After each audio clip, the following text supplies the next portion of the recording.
Welcome back once again, all of my low carb friends, and for those of you who are here for the first time, welcome.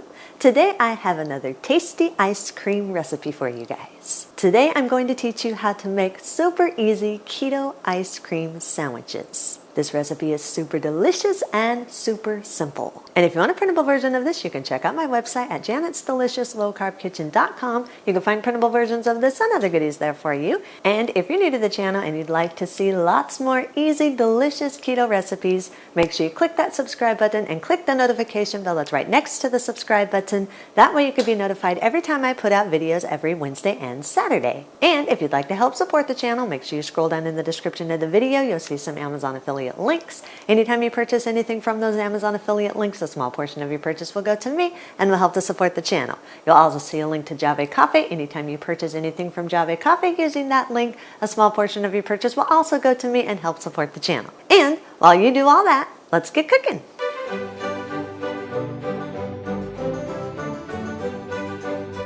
Fill 16 ice cube molds with full-fat coconut milk and place them in the freezer for about 4 to 6 hours or until they are solid.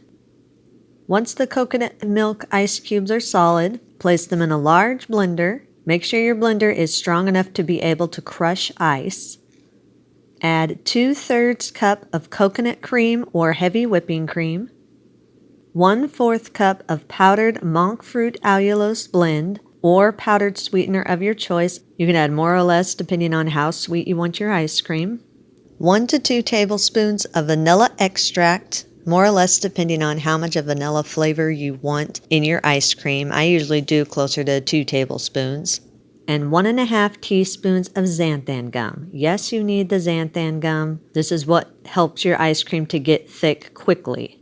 And 3 tablespoons of full-fat coconut milk. Pulse everything together just a few times just to start chopping up the ice. Now my blender has an ice cream setting, so after I get done pulsing up the ice cubes a little bit, I just turn it to the ice cream setting and let it run its course. But if you don't have an ice cream setting, after you've pulsed the ice cubes a little bit and they're chopped up a little bit, then blend on high for about 1 minute or until everything is fully combined and you have a consistency that is slightly thicker than soft serve ice cream. Once everything is fully combined and you have a thick consistency that, again, is slightly thicker than soft serve ice cream, scoop it into a freezer-safe container, cover it, and freeze it for at least 1 hour or until it is firm but not frozen solid. Now, in order to keep this ice cream from freezing 100% solid like a brick, 2 of the main things you want to keep in mind is the type of sweetener you use and the type of extract you use. And the powdered monk fruit allulose blend is the best sweetener. If you use an erythritol-based sweetener, it will freeze solid. Also, with your vanilla extract, you want to make sure that it is an alcohol-based vanilla extract. The alcohol slows down the freezing temperature. That way your ice cream does not freeze solid. If you do choose to use a different sweetener and a different type of vanilla extract and you leave your ice cream in the freezer for more than an hour and it does freeze solid, then just leave it on the countertop for about 10 to 15 minutes or until it is soft but not melted. While the ice cream is in the freezer, we're going to make the cookies. Preheat your oven to 350 degrees. Line a large baking sheet with parchment paper. In a large mixing bowl, combine 3/4 cup of coconut flour, 1 cup of granulated monk fruit sweetener or granulated sweetener of your choice, 2 teaspoons of baking powder, and 2 tablespoons of cocoa powder. Whisk or sift these all together until they're fully combined and there are no lumps in the dry ingredients. Add 3 large room temperature eggs. Make sure they are room temperature. They mix into the ingredients much more smoothly, which results in a lighter cookie. Stir the eggs into the dry ingredients until they're fully combined and all the dry ingredients have been lightly moistened. If you need to, you can use your fingers and get in there to make sure that the eggs are thoroughly mixed in and that all of the dry ingredients have been at least lightly moistened. Add 3/4 cup of the oil of your choice. I'm using canola oil. That's not the most keto friendly, so you can use melted coconut oil or the oil of your choice. If you do choose to use coconut oil, make sure after it's melted that it has cooled. You don't want to put hot oil in there. You run the risk of cooking your eggs, and you don't want to do that. And 1.5 teaspoons of vanilla extract. Mix these all together until they're fully combined and you have a moist dough beginning to form. Sprinkle in 1/4 teaspoon of xanthan gum. Add 1/4 cup of room temperature water. Stir these all together until everything is fully combined and you have a moist dough. Form the dough into a ball and massage it for about 1 minute. This is just to make sure of the texture. You want to make sure that everything is fully combined and everything is sticking together well. If your dough seems to be crumbly and not sticking together well, then you need to add a little bit more water. If it's sticking to your fingers and seems like it's extra sticky, then just add a little bit more coconut flour. So as you're massaging it, it should feel smooth and slightly moist. After you've massaged it for 1 minute, place the dough onto your prepared baking sheet and roll or press the dough out evenly across the baking sheet. Make sure you get it as even as possible so you have a nice even cook. Once the dough has been spread, place it in your preheated oven and bake at 350 degrees for 10 to 12 minutes or until slightly darkened around the edges and a tester comes out clean. Once your cookie slab has been baked, remove it from the oven. If you want to, while it's hot, you can use a toothpick and poke some holes throughout the cookie slab. This is just for looks. It just makes it look like a traditional ice cream sandwich. You don't have to do that, but if you choose to do that, you can do that while it's hot. Otherwise, let it cool in the pan for about 15 minutes so it can firm up.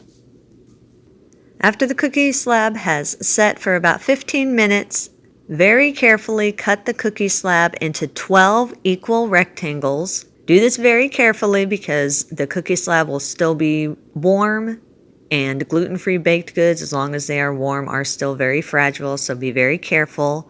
Make sure your knife is serrated and nice and sharp. I actually use a very sharp cake knife. You want to make sure that you cut the cookie slab while it is still warm.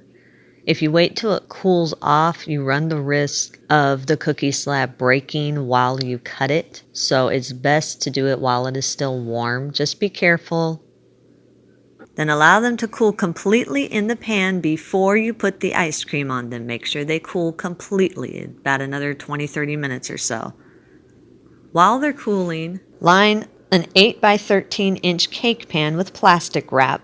Allow the plastic wrap to overhang quite a bit on the sides because you're going to use this to wrap the ice cream sandwich once it's all assembled. Place half of the rectangles upside down into the prepared cake pan. Make sure the cookies are completely cooled and be very careful when you're transferring them. They can be a little bit crumbly. Divide the ice cream evenly over the upside down rectangles in the cake pan. Now, depending on how much ice cream you want in your ice cream sandwiches, you can always double the ice cream recipe if you're wanting more ice cream in between them. That's up to you how much ice cream you want in the middle of your ice cream sandwich. Use a spatula or your fingers and spread the ice cream evenly across the upside down rectangles. Make sure you try to get it as even as you can because when you put the top part of the cookie on, you want it to rest evenly on top. Once the ice cream's spread evenly over the rectangles, take the remaining 6 rectangles and place them on top of the ice cream. Press them down just slightly, just enough to seal it. Be careful not to press too hard them. Then take the pieces of plastic wrap and pull them snugly around your ice cream sandwiches. Make sure you pull them kind of tight. You don't want to break your ice cream sandwiches, but you do want them snugly fitting together.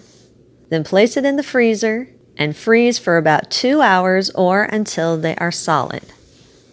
Once they are solid, remove them from the freezer, eat them immediately, or store any leftovers in an airtight freezer-safe container in the freezer for up to 1 month.